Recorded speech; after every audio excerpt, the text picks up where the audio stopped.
we've never had anything like this happen down here. Everybody's always took care of our kids. But that all changed Tuesday evening when she says a gunman opened fire in the neighborhood, shooting her husband and 6-year-old daughter. Hildebrand was grazed by a bullet. It was very scary. My daughter actually got to come home late last night.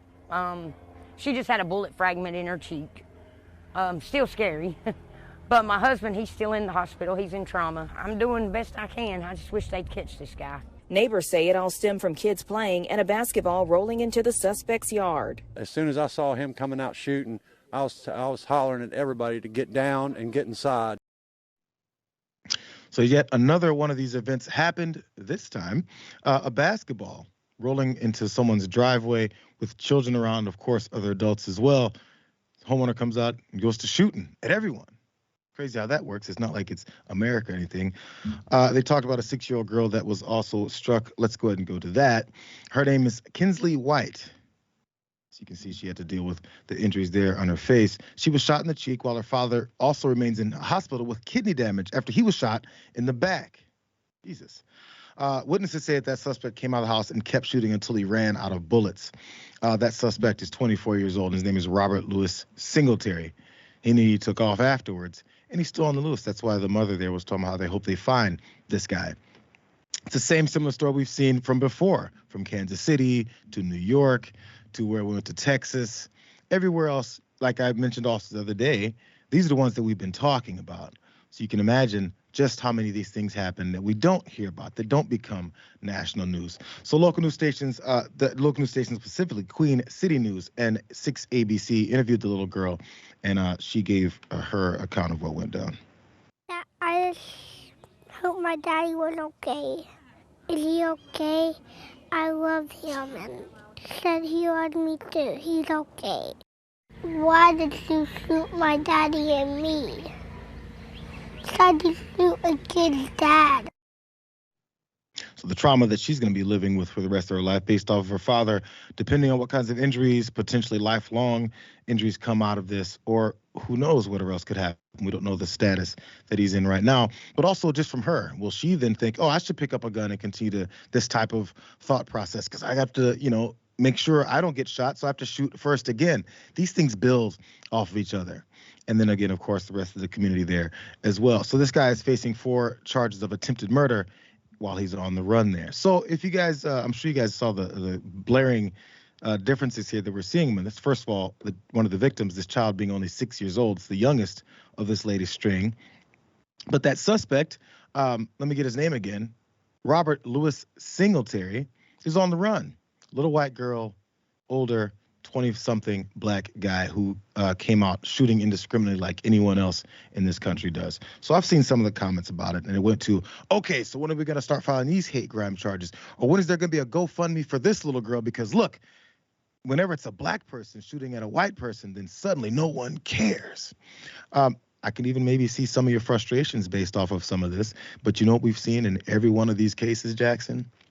Someone with a gun who overreacts and thinks it's time to start shooting. For whatever reason, the one thing that continues to happen, people get to shooting until the gun is empty and people are shot, and then suddenly they might feel okay about themselves. So we can discuss any aspect of this. I'm just curious what your thoughts are. I mean, well, first and foremost, what kind of state of mind do you have to be in to just come out the house, guns blazing, because a ball rolls into your yard? Especially, I'm sure you've seen these kids playing before. It's one of the worst reasons to shoot at somebody. It's not even like you were beefing with somebody and it was between you two. But at the end of the day, it's just like when you really sit back and think about this, and like you pointed out, stories like this don't necessarily make the news all the time. There's drive-by shootings that happen all over the country, especially violence that happens in inner city areas. That doesn't really necessarily make the news. So there's actually a lot more gun violence than we even see. But when you sit back and really examine it, you really got to think, what can even really be done about this? There's so many guns in the country that it's really completely, it's just not going to happen to where like people are going to come in and take your guns. And then the argument for a criminal can still get their hands on weapons. It's so easy to legally purchase weapons. And we see people coming out guns blazing like this. The other guy from Kansas City, his ex-wife and I believe his grandson came out and said he has a long history of being violent. and domestic issues, and still he has a house full of guns. So at the end of the day, it's like the guns are the problem. There's really no argument for it. It's the guns. It's people being able to get their hands on guns who should not have their hands on them. Bottom line. So there's this whole talk about the law-abiding gun owner, right? So they're always the law-abiding gun owner until they shoot someone wrongfully. Then suddenly they're the criminal gun owner. So it doesn't really have to be they have a long criminal history. And by the way, even when they do, which we're going to get to Tennessee later, even if they do, we've got legislators that want to do nothing about folks who do have a criminal history or could potentially be put on a red flag type of list, or to see who it is before background checks, any of these types of things, which, by the way, again, me being the crazy person, I think we should go much further than that. Then we have that problem. I just want to address really fast the racial components here, because again, I mentioned it the other day. We had a Latino guy who shot the black girl who was the cheerleader. We had the white guy who shot Ralph Yarl, who's the black kid. We had another white guy shoot this 20-year-old Kaylin Gillis, white and white. These things don't always have this matchup of whether or not it's a racial component. In the Andrew Lester point, when he shot at Ralph Yarl, it was pretty direct and straightforward. As you point out, some family members were talking about it as well. But the reasons why people bring that up is because the motivations a lot of times behind these things, historically, in the history of our country, which we don't want to teach at all, these things have been upheld by our systems and by our law enforcement and things like that. So the frustrations coming from when a white person shoots a black 16-year-old kid because he thinks he can just do that and get away with it, because he sat his ass at home and waited a few days, got arrested and released, and sat right back at home because he's like, it'll be okay. This guy took off running. He knows he's going to be brought in. He knows he's not going to be let go, which he shouldn't, by the way. Our structures have always been where sometimes, and many times, especially in our past, these types of folks just get away with it because of the racial structure. So you can be mad about it, and I'm mad about it with you. But when you bring that up to try and have some kind of equating of this, it just doesn't add up. And you're kind of proving the point that, it always hasn't been as equal as you like to say it is now. One more part about this, because this is, again, a part about this string of things that happen in our country.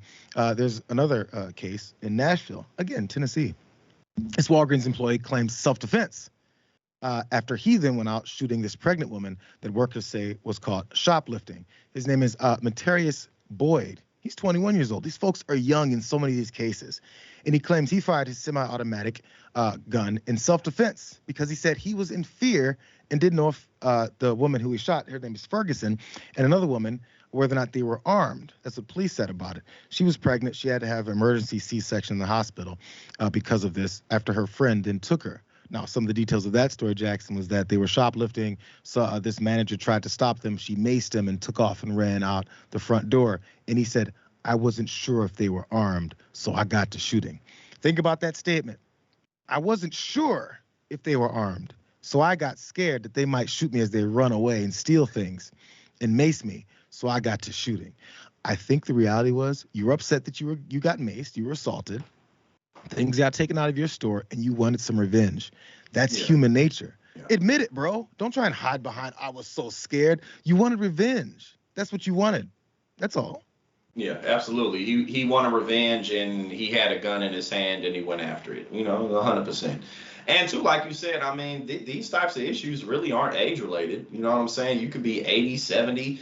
I mean, growing up, I knew a bunch of teenagers shooting people in jail now, dead now. You know what I'm saying? Like, so there's really no age limit on it. Guns kill people if someone points it at you and pulls the trigger. But 100%, I mean, an example like that is, this dude he just got mad. I personally could never care enough for, you know what I'm saying? If I'm a manager at some store, no, just take it. I'll call the police, just run out. You know what I'm saying? But that's like, you're taking the milk. I'm gonna shoot you over the milk or whatever. I can't imagine it. The Snicker bar. Yeah, like I couldn't even, I'm not gonna put my freedom and my life on the line over a Reese's Pieces bag that was stolen. You know what I'm saying? But hopefully, is the baby okay? They did say, I think she was like 8.5 months pregnant, am I right, Em? And then so emergency C-section, apparently she's okay. And he didn't see she was pregnant 8.5 months. He couldn't see she was pregnant. Come on. He was scared. Come on, bro. You know how these things work. Yeah.